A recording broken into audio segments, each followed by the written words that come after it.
So what do you think? This is what we have for this week's project. I will be honest with you. I haven't got a clue what to do with this. I mean, it's a little weird, but it's a table with a horse's head mounted to it.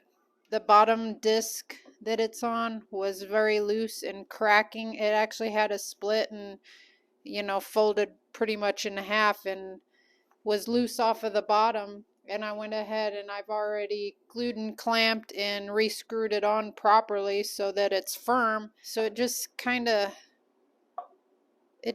seems like you could do with something that would add a little bit more weight to the bottom so that the top didn't seem so overwhelming. It's got a lot of drip marks with the clear coat that was over the stain, but it was on the way to the landfill and it doesn't need to just take up space there.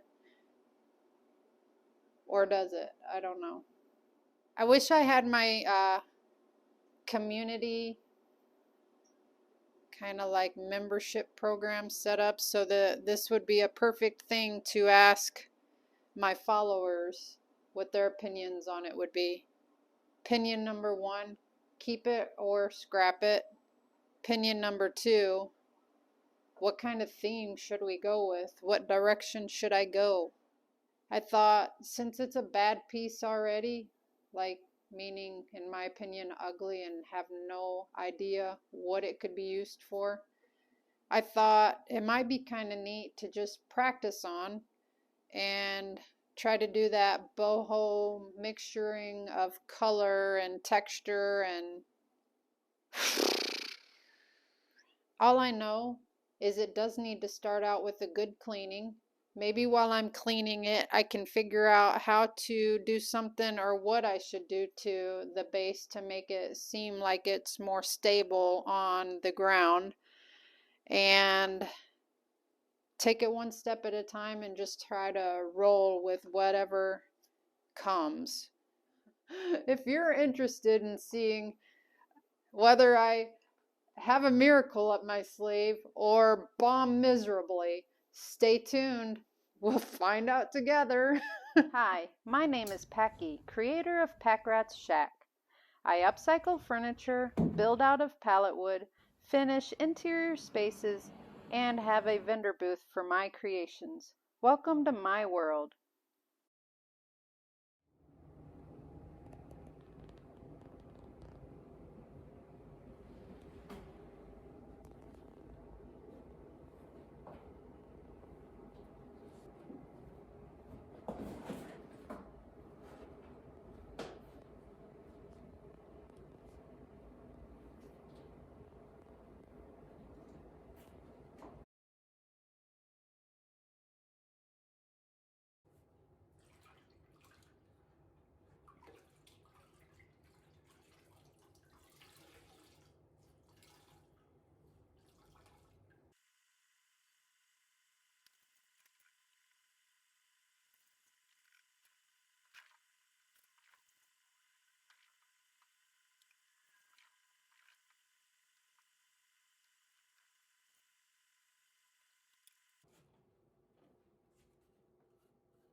To start, I'm using all leftover pieces for this project.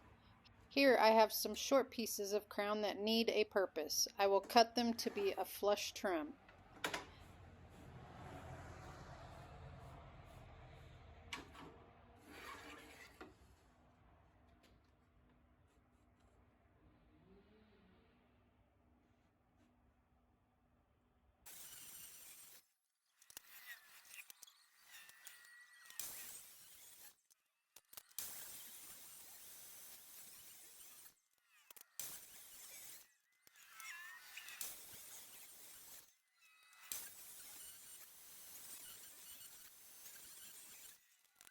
I used some scrap pieces of 3/4 inch particle board and cut pieces to size for the top and sides of the base. Now I need to cut the ripped sides to the proper lengths for the top of the base.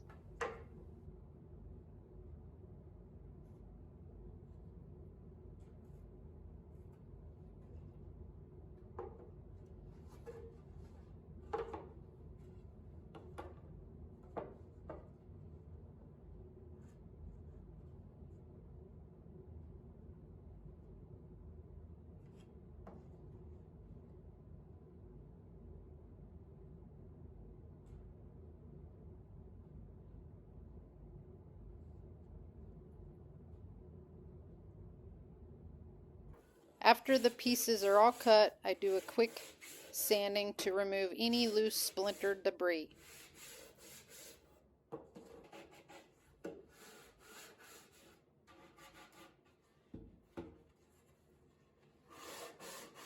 And then I use my Craig jig to make the pocket holes for assembly. I make pocket holes on each end of the shorter pieces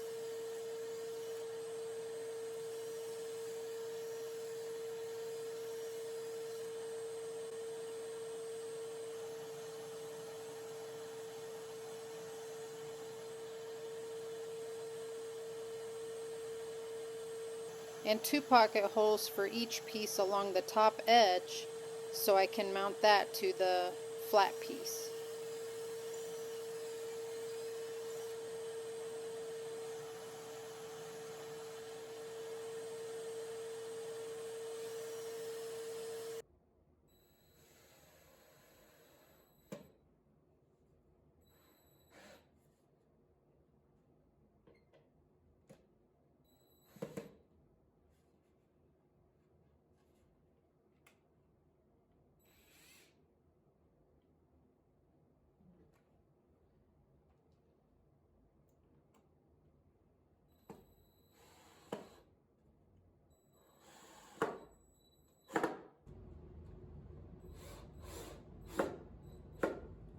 It is a real sturdy base, and I think the weight should be enough to counter the weight of the horse head.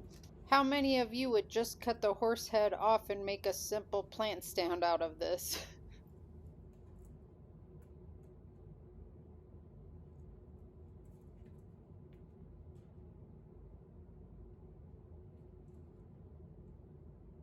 I proceed with centering the stand on the base. I secure it with 2 screws from the top to keep it centered, but then I secure it in several locations from the underneath. The top 2 screws can just be filled in with wood filler since it's all going to be painted anyway.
Now I can see how this trim is going to work out.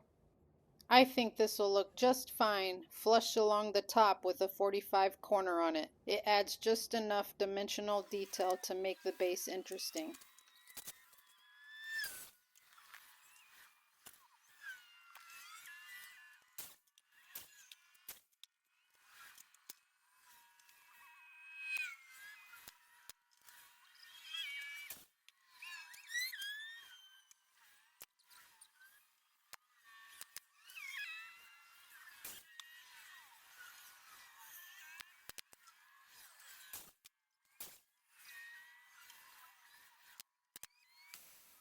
Now back to the basement.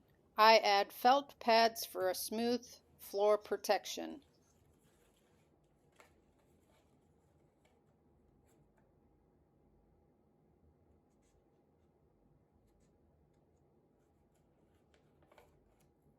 Back to wood filling all of the holes I made and also filling in the seam that runs along this top edge.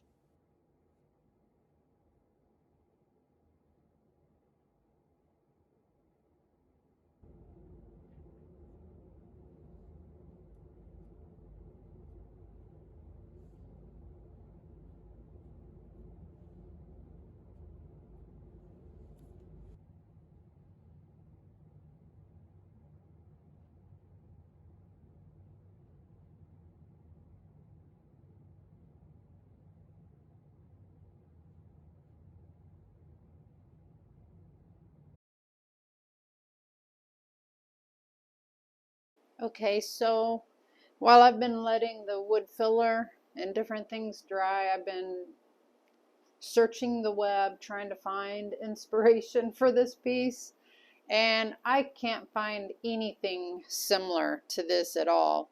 The closest, well, anything involving a table at all is those really detail-oriented carvings that are absolutely beautiful.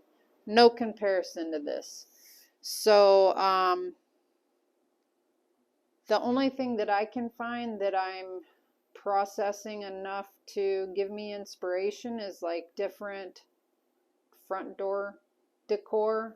There's a lot of different flat wood or metal works with some raised details or whatnot, and they're all decorated up with florals. I love flowers, so I guess that grabbed me, and I'm trying to process that into how I can use it on this piece. I'm just experimenting, trying to get my mind to open up. I have some sunflower transfers that are left over. I have the black and white part of the blossom tree left. And then I have different stencils that I can get maybe more floral options or whatnot off of. But it kind of starts getting my mind working towards maybe how I can put color on the piece, and maybe it's guiding me or directing me or pulling me in so that things are starting to work that can then come out of here and go onto there. Any of you out there struggling, you feel me. I'm struggling on this piece.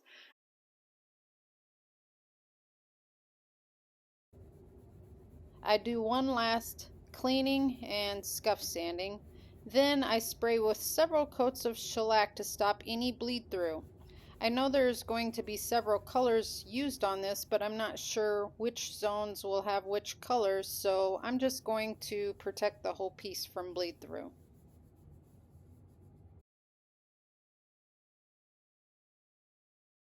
It will also help with the paint's adhesion to the piece.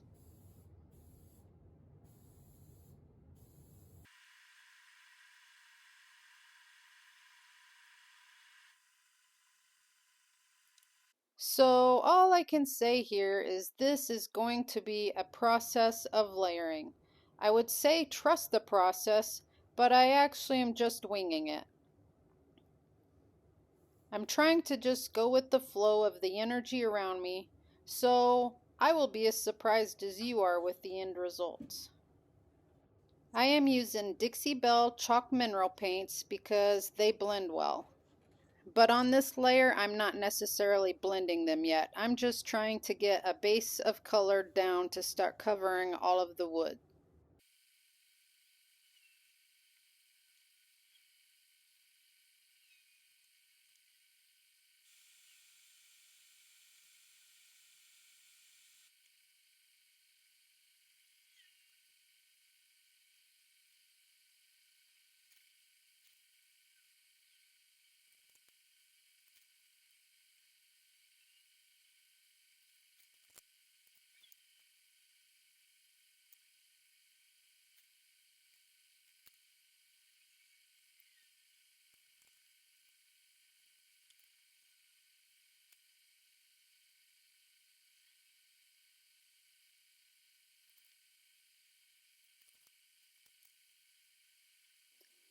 I'll admit, this is looking a bit scary at this point.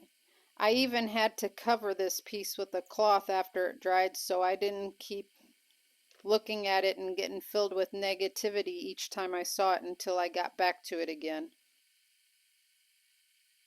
The Dixie Belle colors that I'm using is Caviar, Aubergine, Bunker Hill Blue, Pure Ocean, Dixie Belle Blue, Plum Crazy, Palmetto, Mint Julep, Terracotta, and Daisy. This time I am actually going to start blending the colors. I work in each zone to blend the edges, meaning a boundary where the two colors meet. I move along one zone at a time to try to work it in and blend it well before moving on to another boundary line.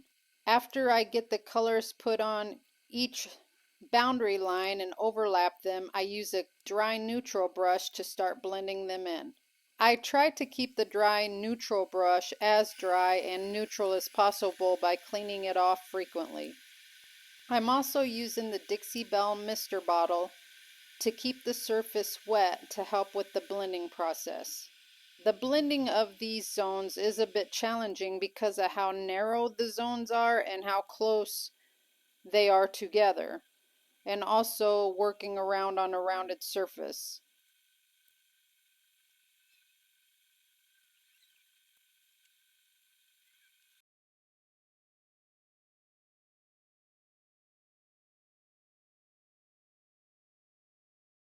In all honesty, you'll see I had to do a third coat on the head just because by that point I think that my dry neutral brush was becoming too muddy and maybe I was just mentally over it that day. I had to take a break, but I didn't like how it turned out, so I came back and I did it a third time.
Here I have already applied the Crackle Medium and let it dry. I'm using Dixie Belle Saltwater from the Silk line only because I don't have a white in the chalk paint line. You do have to be careful while applying paints over the Crackle Medium because if you work the area too much, it will become a gummy mess. So you need to try not to go over an area that you have just painted.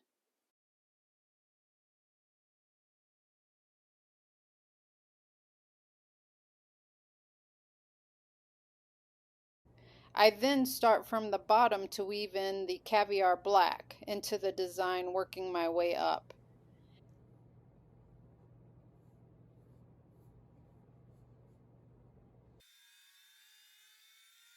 But I don't want all of my colors covered, so in areas where I have not applied the white and the black, I am trying to use a clear coat to activate the crackle effect. This clear coat looks milky as it goes on, but as it dries it should crack just like the paints did.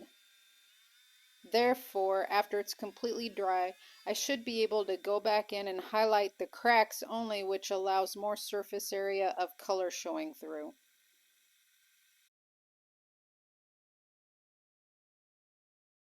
This is all dry, so it's time to come back to it and see what the next layer will be. This is where I discover that the clear coat did not work to activate the crackle like I had hoped for. I had done this successfully on another project, but that must have been a different crackle medium that worked well with clear coats. this medium did not work, and the crackle effect did not happen where the medium was applied, even when it slightly went into the painted areas.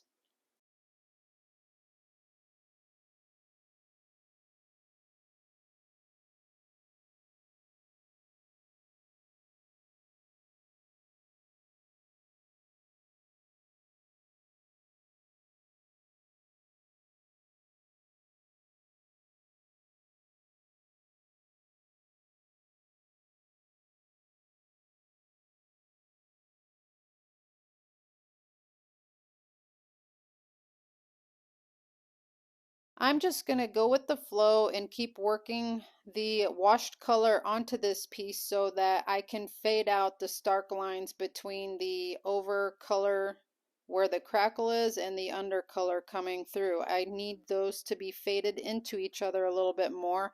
So I am just going to layer in whitewash, black wash, and actually even a little bit of the aubergine as well. I just keep layering in the wash until I like the appearance.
Since I'm only using a bit of the aubergine, I'm actually just using the mister bottle to add to the brush and the surface as needed to work that color into the area that I want it while blending it in with the caviar as well.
Now I am working in the transfers that I think will work as a background to the final layers of this design.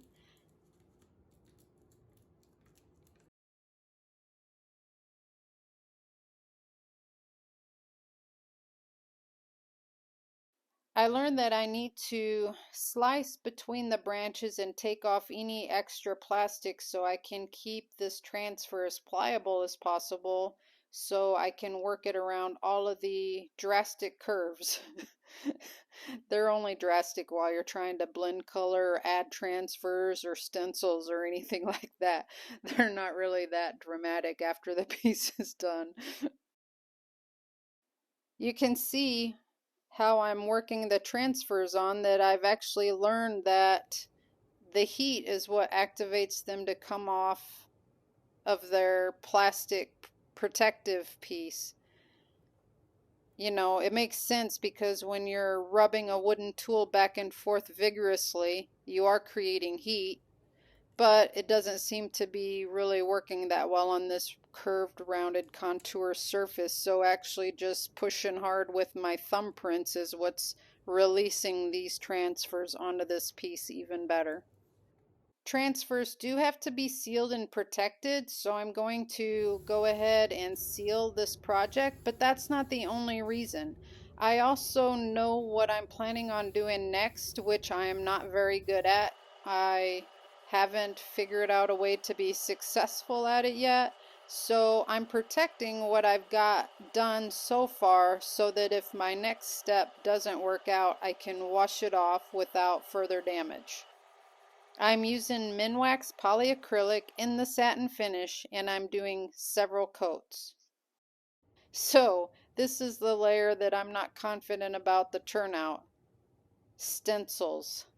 I very rarely have success with stencils. And this being on a spindle with all of the curves is just even more of a problem for me. So I thought I had a good idea to make them pliable by soaking them in water so that they would curve around the contours even better. That did work as far as getting the stencil on there, but you can see when I'm done and I'm pulling the stencil off, there's all this bleed through and it looks horrible.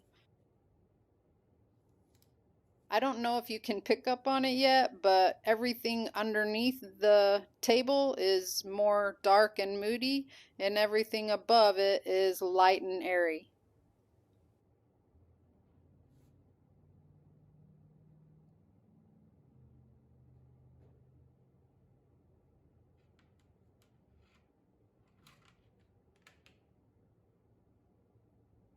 This is why I did my polycrylic before this stage.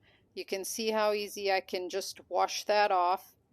And yes, I tried it several times and I tried different ones in different locations, and I don't know if you can call this a layer of my design or not, because this is the only thing that was successful about this whole process. Yeah, that one little trail of dots where it doesn't matter how crisp they are because that's a faded blended area anyway.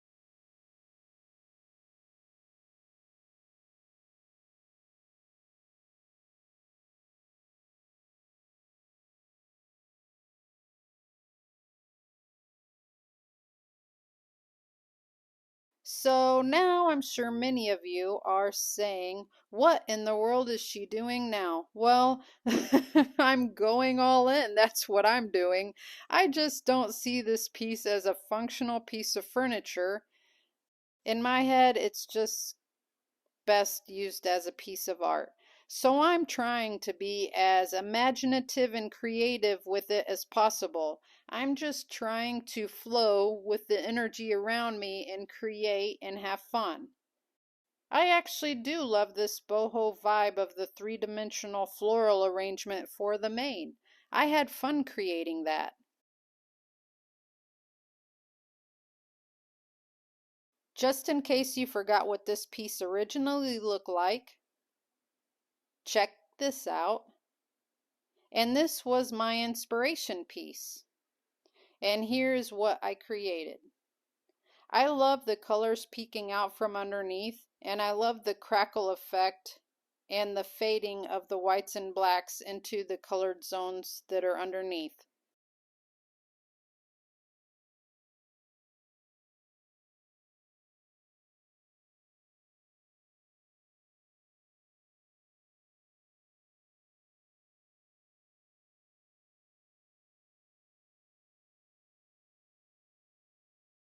Adding the three-dimensional floral arrangement really made those flat transfers come to life and pop off their surfaces.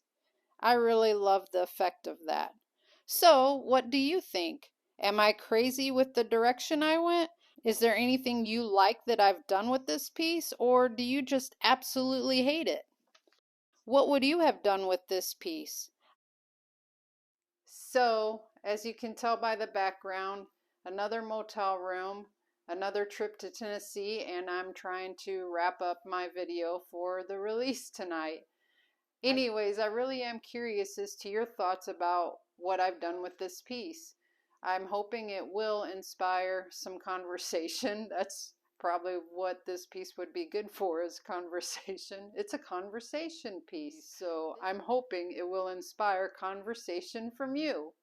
And once again, I do appreciate you all checking in. If you haven't yet, please like and subscribe. And don't forget, stay safe out there.